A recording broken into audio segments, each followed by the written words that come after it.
introduce yourself for us? Okay. Hi, my name is Alicia Cornejo. Hola, me llamo Alicia. The reason why I decided to start learning Spanish was because I currently work for an international insurance agency where the majority of our clients are Spanish speaking, and my husband is also from Peru, so his whole family is all obviously Spanish speaking, and my husband and I really want to, when we start having kids, raise our children to be bilingual, and obviously for me it's a barrier right now to communicate with all of his family that is still in Peru because I am not Spanish speaking 100%. So, but I came into this experience thinking that I was a child because I literally knew nothing about Spanish when I started. I mean, I could say hola and ¿cómo estás? But that's about it. I couldn't say anything else. So my mother-in-law actually told me that when she moved over to the US from Peru, she actually started watching Sesame Street in English, and she actually looked at children's books. So I took her advice from her trying to learn English. I took her advice as me going back as a child and learning Spanish. So, you know, for me, you want to start out as the easy vocab, and you need pictures, you need visuals. I'm very visual when I learn. So for me, I need to see it, I need to hear it, I need to speak it, I need to write it.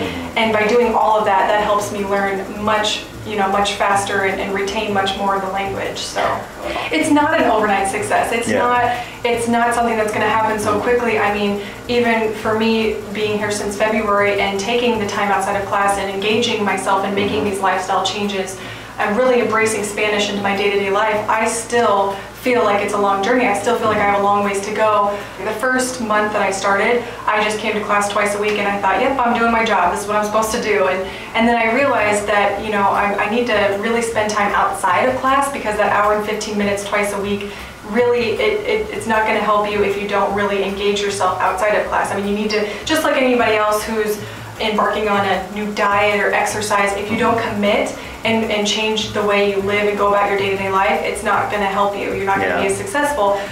Each week is a new topic, so, you know, one week will be about shopping, and one week will be about body parts, or, you know, going to the restaurant, foods and stuff. So it helps, because if you go to a class and you're just sporadic and you're just learning a bunch of random things that don't relate, then it's going to be harder to retain.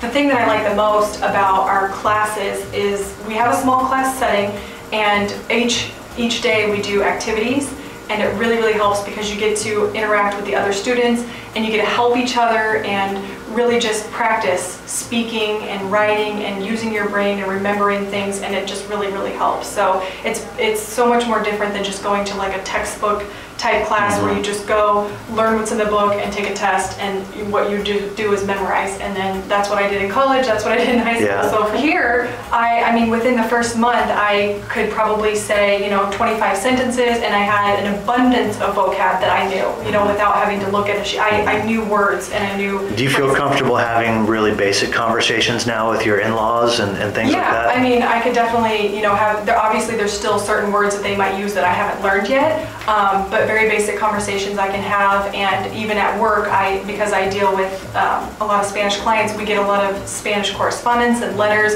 and I recognize things now, or even listening to my coworkers on the phone when they're talking. Before, it would just go in one ear and out the other, and I wouldn't even recognize anything. Now I'm listening to their conversation, I'm like, oh, this is what they're saying, this is what they're talking about. And you can't hide in class. Like with these small classes and the way that the instructors are and everything, you don't get to sit there and hide and then just, you know, hide behind everybody else, and then you won't learn anything. Everybody has to speak, everybody has to practice, everybody has to listen and repeat. It's very easy. I was very scared at first. I was very intimidated. I kept asking Jordan, I was like, are you sure that it's okay for me to join? Are you sure? Everybody, how long has everybody, I kept asking her, well, how long has everybody else been here? You know, I'm gonna be new, I'm new, I don't know anything. And she's like, don't worry, don't worry. So I started my first day. Everybody was so welcoming, everybody was so nice. And because you start on a Monday where they're starting a new topic, the new topic is new to everybody. So everybody's getting new vocab that they haven't learned yet, so you don't feel left out. Yes, they might know, you know, how to conjugate verbs better than you do. They might know other words. They might be able to make a sentence better than you do.